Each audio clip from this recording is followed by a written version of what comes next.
برای رسم الگوی بالاتنه 10 سانت از بالای الگو به سمت پایین میایم. نقاطی که علامت زدیم رو به همدیگه وصل میکنیم. برای قسمت دکمه خور از خط صاف جلو 2 سانت داخل میشیم، علامت میزنیم و خطها رو به هم وصل میکنیم. بعد از خط بالایی به اندازه قد بالاتنه جلو هر چقدر که هست میایم پایین و علامتمون رو میزنیم. این خط رو نصف میکنیم و دوباره نصف اون رو نصف میکنیم و علامت میزنیم. خطها رو به هم وصل میکنیم و خط کارور، خط سینه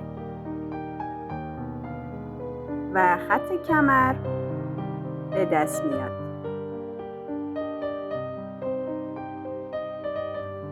اولین خط گردن، دومی خط کارور، خط سینه و خط کمر.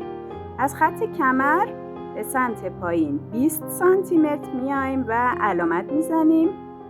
میشه خط باسن.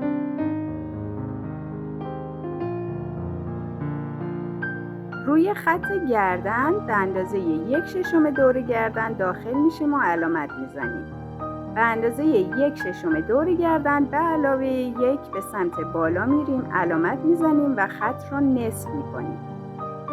موازی خط گردن یک خط رسم میکنیم. روی خط کارور اندازه نصف کارور جلو رو علامت میزنیم.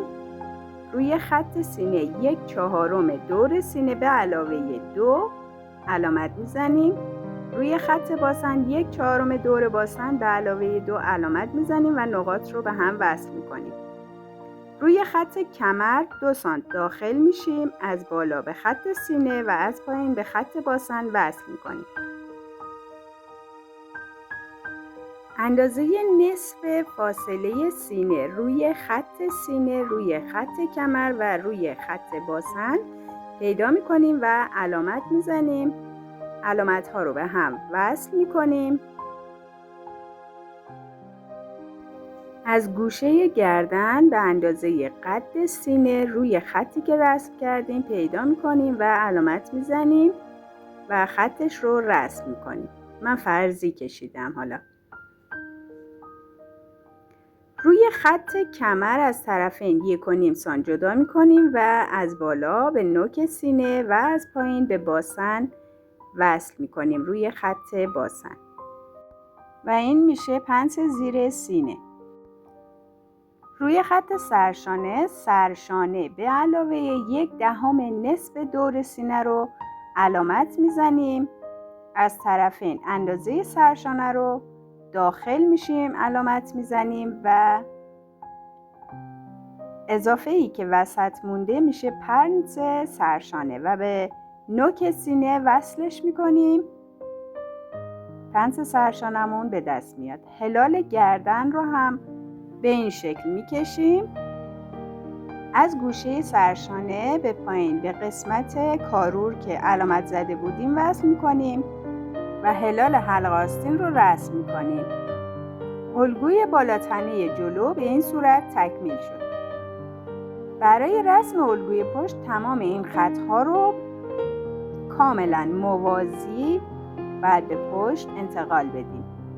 خطها رو میکشیم کاملا به صورت گونیا شده باشه که اشتباه نشه. روی خط باسن اندازه دور باسن 1/4 دور باسن و 1/4 دور سینه بدون هیچ اضافی علامت میزنیم و علامت ها رو به هم وصل میکنیم. روی خط کمر 1.5 تا 2 سانت داخل میشیم و پنس زیر بغل رو رسم میکنیم. به اندازه 1/3 همین قسمت داخل میشیم، علامت میزنیم. 1.5 سانت به اطراف علامت میزنیم و به همون اندازه‌ای که روی خط کمر به دست آوردیم به علاوه 3 روی خط باسن علامت میزنیم و قسمت پایین پنس رو رسم میکنیم. اندازه قد بالاتنه پشت رو هر چقدر که هست از خط باسن به سمت بالا علامت میزنیم. 1/6 دور گردن میایم داخل، 2 سانت به سمت بالا میریم. و گودی گردن رو وصل میکنیم.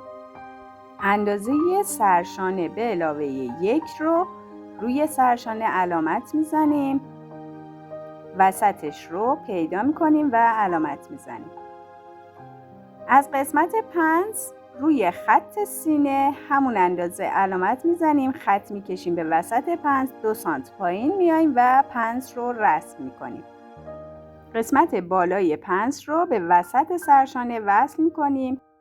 از طرفین پنس به اندازه نیم سانت علامت میزنیم و پنس سرشانه پشت رو رسم میکنیم.